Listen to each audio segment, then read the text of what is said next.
Are you looking for a fun way to win up to 25 times your money this football and basketball season? Test your skills on Prize Picks, the most exciting way to play daily fantasy sports. Just select two or more players, pick more or less on their projections for a wide variety of stats, and place your entry. It's as easy as that. If you have the skills, you can turn $10 into $250 with just a few taps. Easy gameplay, quick withdrawals, and injury insurance on your picks are what makes Prize Picks the #1 daily fantasy sports app. Ready to test your skills? Join the PrizePicks community of more than 7 million players who have already signed up. Right now, PrizePicks will match your first deposit up to $100. Just visit prizepicks.com/bluewire and use code BLUEWIRE. That's code BLUEWIRE at prizepicks.com/bluewire for a first deposit match of up to $100. PrizePicks, daily fantasy sports made easy.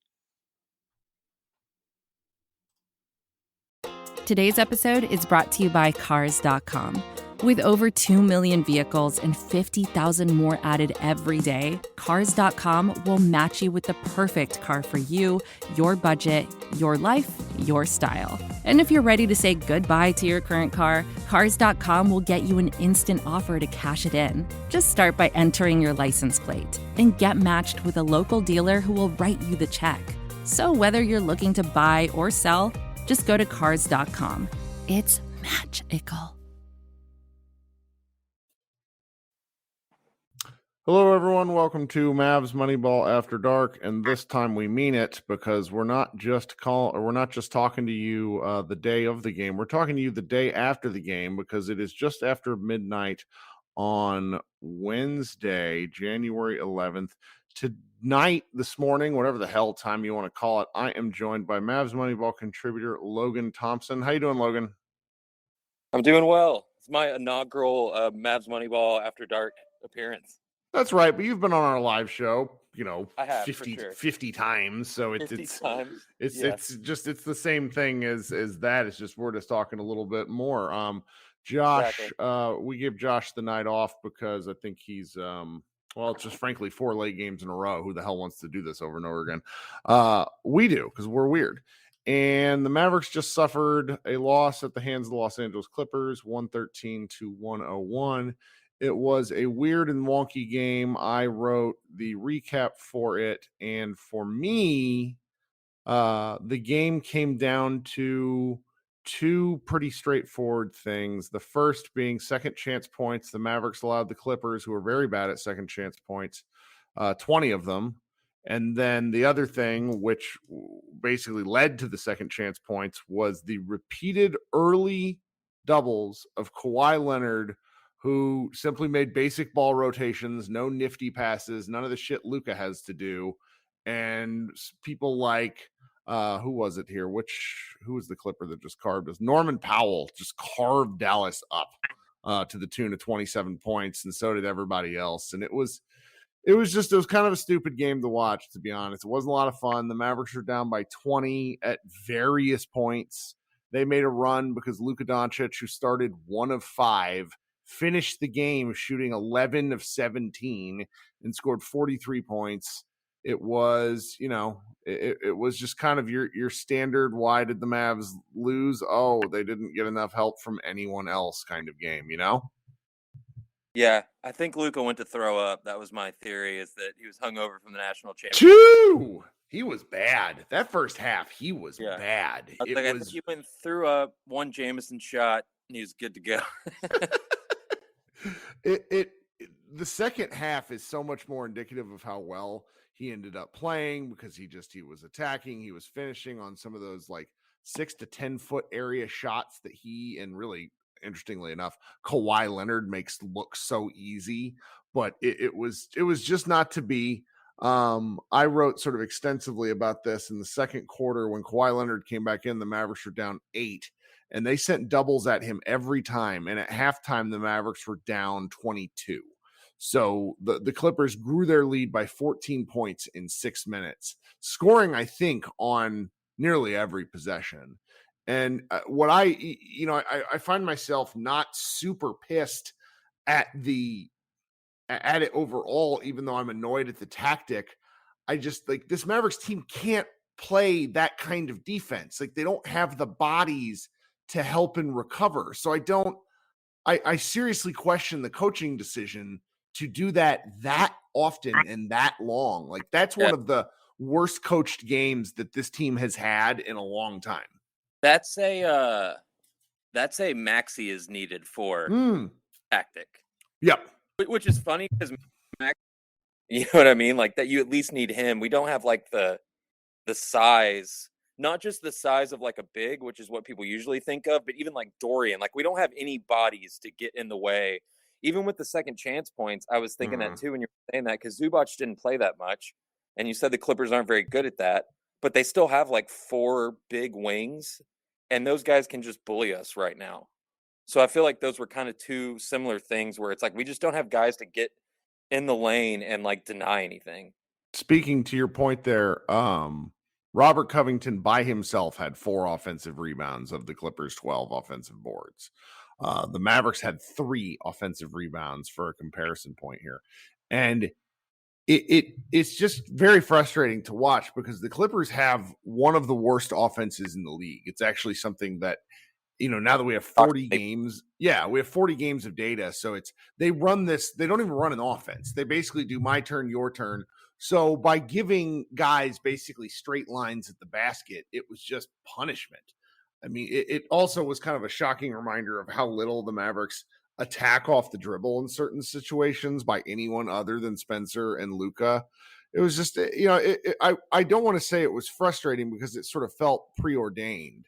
But then, in the third quarter, there were multiple instances where Davis Bertans gets matched up on Kawhi Leonard. So the flip side of me understands why they're willing to try the double. It's just they don't have the horses to do anything defensively. Right. Yeah. You're kind of like allowing them to have more abilities to drive and stuff by doing the double teams, when most of the time they would just do that dribble, take long twos, ISO stuff. And that's why it's like you're kind of inviting them to have like more space and more advantages that they would normally have. And like when you said it didn't really bother you, like the overall concept, I feel like it's like that's something you try, but that's why clearly it wasn't working. And then guys like Norm Powell, you're just giving him that leeway when usually it'd be kind of like watching us when we get stuck in the mud. You know what I mean? And sometimes when they double Luka, there's been these random games where they've doubled Luka really hard, and all of a sudden that night, our guys just have like, they watched White Man Can't Jump the night before, whatever the reason is, and they're like, I think I can pull this layup. I mean, every once in a while they will, but like that's pretty much what we've let them do is like. Did we lose you again, boss? There we go. Yeah, I'm sorry about that. It's okay. No, I think that our fans will forgive us for a poor audio quality podcast after a poor Dallas Mavericks performance. Also because it's the middle of the night at this point. I don't know how I did this on the East Coast for years. I feel like 1,000 years old. I will say, like, you go through the rest of the Mavericks roster. So if you back out, Lugo was 12 of 22, which is shocking. A lot, and then Hardaway is 6 of 11, and he just flat out stopped shooting. I don't understand what, like, I'm going to have to go back and watch the fourth quarter again because non-Luka Mavericks hit 1 field goal in the fourth quarter. There was some weirdness going on, and I don't know how to I really don't know what to do about that. I just don't know when we get, not even like the Spencer that we got that was drawing a lot of fouls last year may never come back, but the spot up shooter Spencer, like, it can't be that for the rest of the season. And I don't really know why that's happening. But like he's just hasn't been as aggressive, and then Tim's like, I can't just shoot threes. Time for me to cook. And it's like, please don't. And so I don't really know, because that's what I keep thinking about is like when Spencer is nowhere to be found. And then I don't know. It's frustrating. It's very frustrating. I'm also trying to figure out, like, there's all these different parts of the season where you can break up into 5 games or 10 games. And I feel like coming out of that fake 7-game win streak, it's hard to figure out what we are right now. And it's almost making these games just like you don't know what to take away from him. You know what I mean? Oh, there's So a whole bunch of built-in excuses, and they're reasonable excuses. Where for the defense, you say, okay, Josh Green and Dorian Finney-Smith are going to help.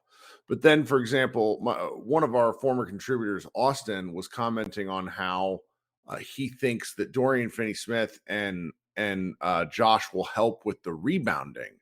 And like Dorian is having almost a career in terms of rebounding percentage. He's having his worst year of his entire career. And Josh is not exactly a prolific rebounder. He averages 4 per 36 minutes. Some of that's Luka because Luka hogs a lot of the easy ones. right, But there's just not the way the team is constructed. There's just certain play styles and certain games where when things go wrong, like everything goes wrong, they're going to be last in rebounding regardless. It's a right. combination of pace and it's a combination of personnel. Like they get 39 rebounds a game because they also play like I want to say the bottom 3 like slowest paces.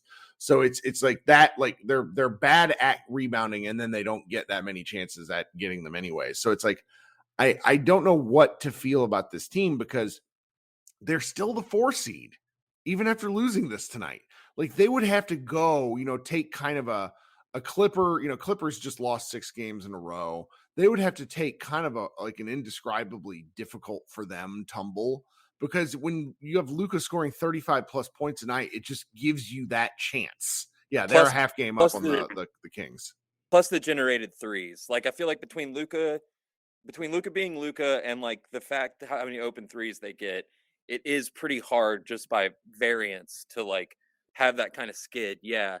But the Green and Dorian thing, I guess it's like not just do they not help with the rebounding, but they're also like Dorian is not that long and not that great of like a weak side rim protector. So even the stuff we were talking about they need Maxey for, like that's still a problem without them. Yeah. And I'm thinking back to when Dwight was put on LeBron and then put on Julius Randle because he's literally the only body type that makes sense with those guys. And Robert Covington's not even like Mr. Strongman, and he's still, like you were saying, got those 4.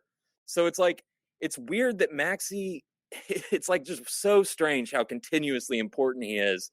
But it's like I'm not saying he's the perfect guy to come back and be covering Julius Randle and handling the boards. He's not even like that kind of. No, but he makes everything else work. It's kind of like a keystone thing where when he's out, all the other problems like magnify in a really big way. Well, and Dwight Powell got hurt tonight, and if you have Maxey, him and Christian Wood can handle it for a month even, but start seeing 20 minutes of Jamal McGee, maybe we get the 6-game losing streak. Well, that's what makes not to keep harping on the doubling, but that's what makes it so stupid because you're essentially leaving Wood as like a backside defender in a 4-on-3 situation when you send a double. And Wood was chasing blocks all night. And he is just not like, he's not a good defender. I don't expect him to be a good defender, but please don't put him in a situation as a coaching staff and as a team to make him look like an even worse defender. Yeah. And I wonder how much doing well against those bad teams has to do with like younger players are usually way weaker going to the hole. Sure. They have way less counter moves. So you see him block these 6 shots in a row, but you watch it over and it's Kevin Porter Jr. just like kind of going straight up weakly. But then when it's Norman Powell and he's like, "Oh, I've eaten Christian Woods for like 10 years." You know what I mean? It's and I like the Wood thing is almost its own entire deal because I don't want to talk too badly about him, but I need him to have a good game against a good team. He has not had a good game against a good team since the Portland Trailblazers on the 16th of December. I'm pretty sure. I just looked at, I could be wrong. Somebody might point something out to me tomorrow, but everybody that wants to extend him, this is why the Mavericks haven't. Yeah. It's got to be a good team that's also extremely finesse. Like I bet if we played the Kings, he would do fine. But once it's a team that like goes against him hard and has someone on each end or even has like a good defensive center, I think it's way different for him because like Nurkic, he was just going past him. You know what I mean? Yeah. And it's almost like Christian Wood is just going to be, he's stuck in between. He's not a starting center, but he's too good to just be like a Bobby Portis. Like I've always said, he reminds me of Bobby Portis. Like he would do that role really well on a contender. Maybe that's all he is, but I feel like he is a little bit overqualified for that, but like not qualified enough it's like this tweenerness about how he would fit into a really good team. So it makes it kind of hard to know about like the justifications of paying him that much. You know what I Right. mean? Right.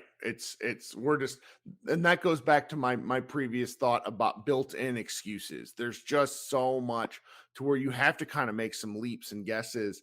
And games like this one, where he didn't ever, well, I mean, he didn't have a very good game. I mean, 3 rebounds in that number of minutes for a guy like him, it's That's like, crazy. I didn't realize he only had 3. well, he doesn't box out. Like Yeah. him and KP just go get boards. And Luka doesn't box out either, but Luka has the width of Rob Gronkowski. So he sort of like boxes out by default just by being big, whereas Wood just gets moved underneath the goal. We did, and I do need to touch on this because this just kills me. We had an amazing 3-minute stretch of JaVale McGee versus Moses Brown, Yeah. which was just the worst basketball of the game. Couple of just like baby deer running into each other. So amazing. Admittedly, I'm at my girlfriend's parents' house and we have our pets here and her parents' pets. And I had like heard that happening and I was supposed to take the dogs out. And I was like, I'll take the dogs out. I got this. I heard like a Moses Brown, like I was watching the Clippers broadcast too, and they were like Moses Brown, and I was like, all right, I'm going outside. Let these. It's just outstanding stuff. Well, I really, do we have anything else that we think is worth touching on? Because this is just another one that I think they play this team 2 more times in the next several weeks. So we're going to get to see this again. We're going to another bite at the apple. They're 1-1 against the Clippers, and they play 2 more times. Is it road again, right? They're on the same road trip again. So they play the Lakers on Thursday, and then who do they have here? They go LA at home in January 22nd, and then they play LA February 8th. So it's it's basically 2 more times in the next month. So it's not quite as many. Like I heard somebody on the broadcast said they play 3 times over the next X number of days. I just must have heard the days wrong. But I've heard smart people talk about how the NBA should stop doing that. Like, why do we play the Rockets 3 times in a week? It doesn't make sense. Yeah. Well, we'll see. I mean, the spacing in these games is actually okay with me because it's like 2 more weeks till they play the Clippers at home, then it's February okay, they're not that 8th. close together. Yeah, February 8th is when they play the last game, so it's not quite so bad. The only ones that are weird, it's like when they play Memphis 3 times between March 11th and March 20th. That's what I'm talking about, and that'll be with, like implications, But yeah. Well, do you got any other takes you want to fire off? Yeah, just that. I mean, I guess I brought it up earlier without really knowing where to go with it, but just how like sectioned off the season ends up feeling into all these little chapters, and how it feels like we're out of that. Like I kept saying, it's hard to win 7 games no matter what, even if it's against. It is. Like, the Thunder blew out the Celtics, like blah blah blah. That's the NBA, but that chapter's over, and like it didn't teach us as much as maybe we thought. And so tonight felt like the first night of like chapter 8 in the, you know what I mean? And I'm just curious, being on the road this long, I think we could walk out of it and not feel as bad as we did tonight. You know what I mean? But it certainly didn't get off on a good start. And I guess I just like encourage people to think of it that way, because otherwise you can kind of get lost in the sauce and be like, oh, wow, we just look totally outmatched. And they went 9 from 31 they were 9 from 31 from 3 at one point. And I hate when national people make this joke, but they always joke they don't have to watch Mavs games because if they're 9 for 35, they don't win. And to an extent. So it really is that true, man. Well, I appreciate you taking time out of your very late night, because you're Central Time Zone also, to hang out with me here.